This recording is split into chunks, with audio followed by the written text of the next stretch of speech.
নমস্কার বন্ধুরা, জ্যোৎস্নার পাকশালায় আপনাদের সকলকে স্বাগত।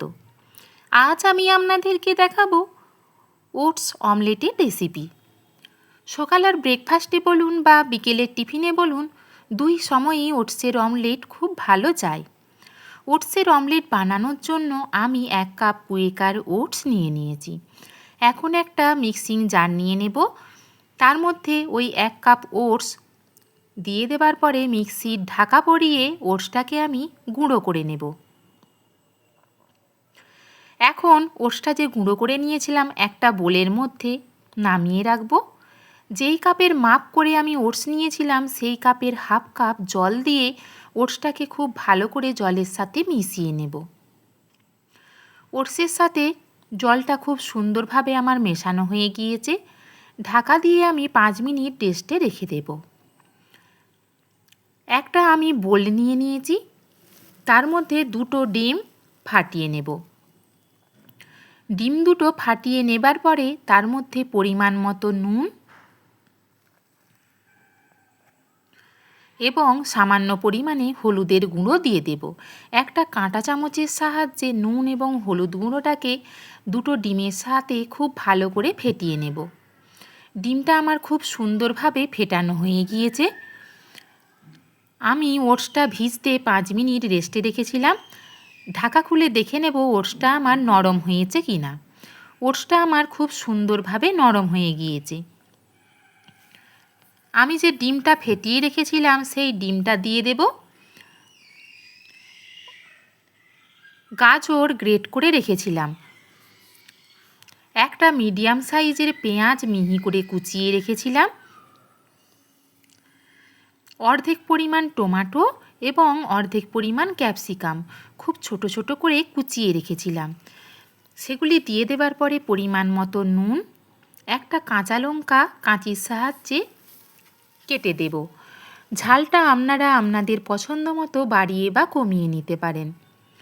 6 থেকে 8টা গোলমরিচ হামালদিস্তায় গুঁড়ো করে রেখেছিলাম, সেটা দিয়ে দেব। ডিমটা ফেটানোর সময় হলুদ গুঁড়ো দিয়েছিলাম, সেটা মাথায় রেখে আমি আরও সামান্য পরিমাণ হলুদের গুঁড়ো এবং হাফ চামচ পরিমাণ গোটা জিরে দিয়ে দিলাম। একটা কাঁটা চামচের সাহায্যে সমস্ত উপকরণগুলিকে ওটসের সাথে খুব ভালো করে মিশিয়ে নেব। আমার ওটসের সাথে সমস্ত উপকরণগুলি খুব সুন্দরভাবে মেশানো হয়ে গিয়েছে।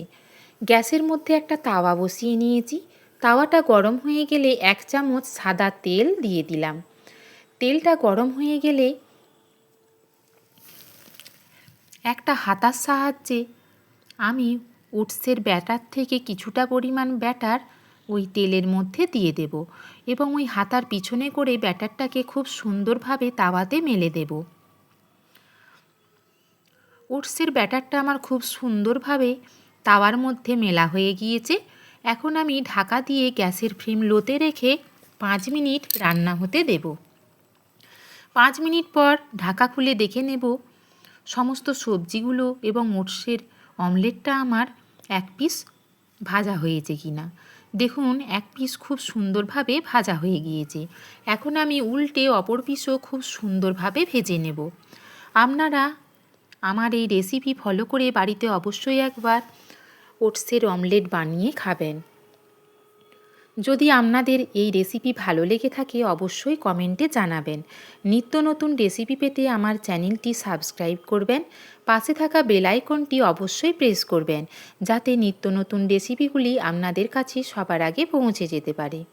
আমার ওটসের অমলেট একদম তৈরি। এইভাবে আমি বাকি অমলেটগুলোও বানিয়ে নেব। এটা খেতে যেমন সুস্বাদু হয় তেমনই নরম। ছোট থেকে বড় সকলেরই এটা একটা প্রিয় রেসিপি। আপনারা বাড়িতে অবশ্যই একবার বানিয়ে খাবেন। আমার ওটসের অমলেট একদম তৈরি। এখন আমি একটি প্লেটে সার্ভ করব। সকলে ভালো থাকবেন, সুস্থ থাকবেন। আমার রেসিপি দেখার জন্য আপনাদের সকলকে অসংখ্য ধন্যবাদ এবং অনেক ভালোবাসা। নমস্কার।